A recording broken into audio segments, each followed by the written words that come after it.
ये अंग्रेज़ की कब्र है।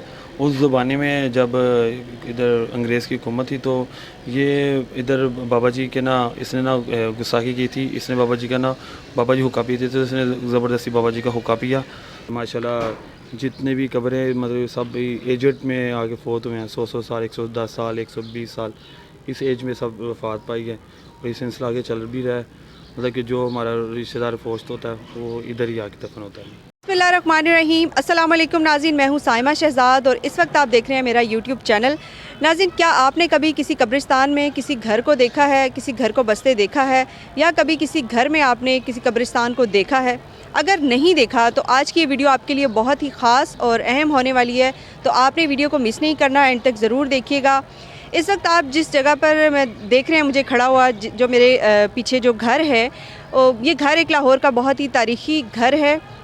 इसके बारे में ये बात जो है ख़ास है कि यहाँ पर जो भी फ़ौत होता है, इस घर में किसी की भी डेथ होती है तो इस घर के अंदर ही उनको दफ़न किया जाता है। इसी हवाले से सब घर वालों के अफराद की यहाँ पर कब्रें मौजूद हैं। और दूसरी जो ख़ास बात है वो ये है कि इल्लामा इकबाल जो है यहाँ पर ट्यूशन पढ़ने आया करते थे। हमारे जो मोहतरम शायर मशरिक़ हैं इल्लामा इकबाल साहब, वो यहाँ पर ट्यूशन पढ़ने आया करते थे।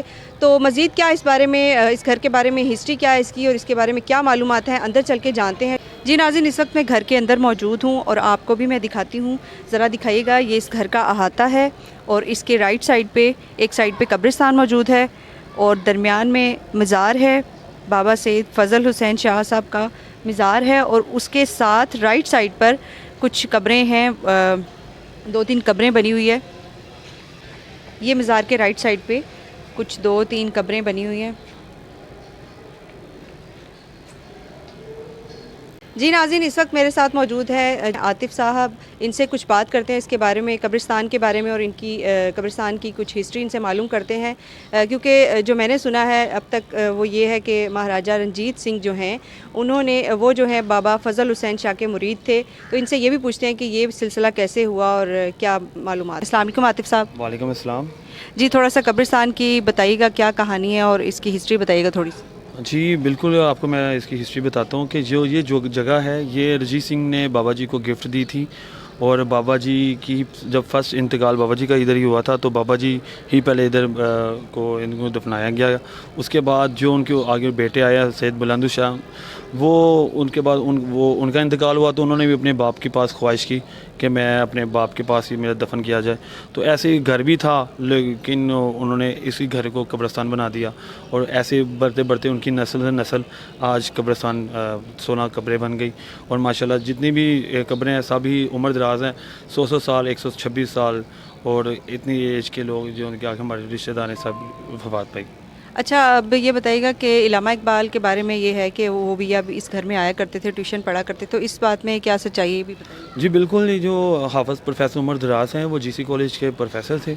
ठीक है, तो इल्लामा इकबाल साहब उनसे फ़ारसी सीखा करते थे और शेर व शायरी मज़ीद उन्होंने उनसे ही सीखी और इस घर में आते थे और अपने उस्ताद की खिदमत भी करते थे। तो बिल्कुल ये हकीकत है। जी नाज़रीन, तो यहाँ पर एक कब्र आपको दिखाई गई है, ये एक अंग्रेज़ की कब्र है। इसके बारे में क्या हकीकत है ये भी ज़रा आतिफ़ साहब से जान लेते हैं। तो बताइए आतिफ़ साहब, ये जो कब्र है ये किसकी है? ये बिल्कुल ये अंग्रेज़ की कब्र है।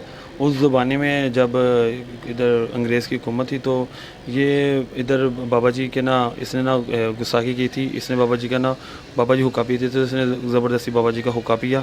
तो जब इसने हुक्का पिया तो उसके बाद ये मस्त हो गया और ये मुसलमान हो गया, मतलब कि बाबा जी के आगे पैरवी में आ गया। तो बाबा जी ने इसको मुसलमान किया, उसने आगे से इसने भी बहुत मुसलमान किए। और बाबा जी जिसकी आखिरी ख्वाहिश थी कि जब मैं वफ़ात पाऊँगा तो मेरी कब्र भी मेरे बाबा जी के पैरों में बनाई जाए। ठीक है, इसी निस्बत से इनको यहाँ पर दफनाया गया है, वरना आपने कभी ऐसा नहीं सुना होगा कि किसी अंग्रेज़ की जो कब्र है वो पाकिस्तान में हो।